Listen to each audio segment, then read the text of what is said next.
Hey guys, rxlyaT or Taylor here, and today I'm back with another Division video, and of course it's Saturday, so that means it's the weekly vendor reset. We're going to start in the terminal today and have a look at the blueprints. The only blueprint I'd recommend buying from the terminal this week is actually the surplus SVD. Again, like most other blueprints, I've already bought it, but it will show up above or below the snub-nosed rhino blueprint. So make sure you pick that one up, that can be used for a lot of builds.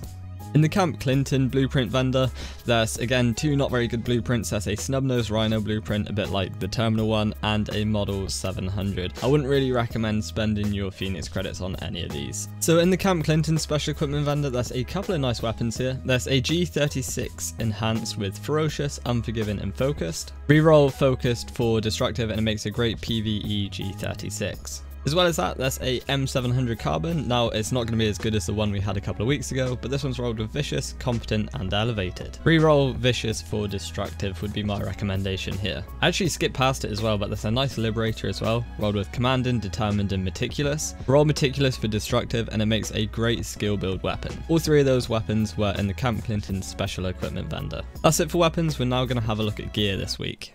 In the special equipments vendor back inside the terminal now, there's a nice vigorous chest to kick off the gear this week. It's rolled on Firearms at 1245, a pretty high roll. The major attributes are 9% skill haste and 5.5% enemy armor damage with increased kill experience as a minor. Skill haste and enemy armor damage are already a great combination, so if you did want to re-roll anything, you could probably roll the minor attribute to ammo capacity. As well as that, there's again a nice specialized bag here, rolled really high on Firearms at 1257. It's got health as a major attribute, and the minor attribute is 16% disrupt resistance.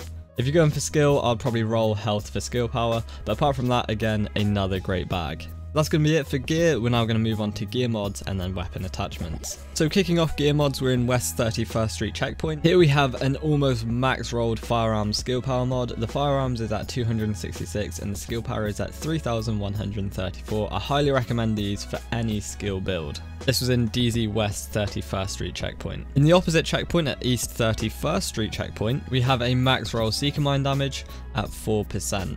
Like I said, this was East 31st Street checkpoint. So in the base of operations at the gear vendor, there's a purple Firearms mod. The Firearms is at 186, and it's got that lovely 3% damage to elites. Unfortunately, this isn't max roll. 4% is a max roll, but I definitely recommend picking up a few of these if you don't already have them. At the Dark Zone gear vendor inside the base of operations, there's a max sticky bomb damage mod here, rolled at 4%.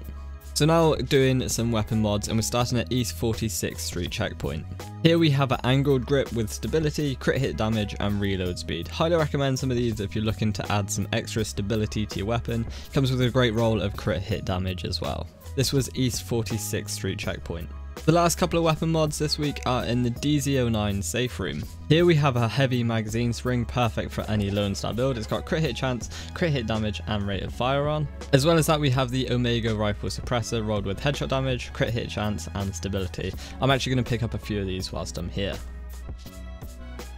So there you have it guys, another weekly vendor reset down. If you enjoyed this video or it helped you in any way, let me know by either leaving a comment or by clicking that like button. And if you're new around here and want to stay up to date with all of the things the Division and the Division 2, then please make sure to subscribe.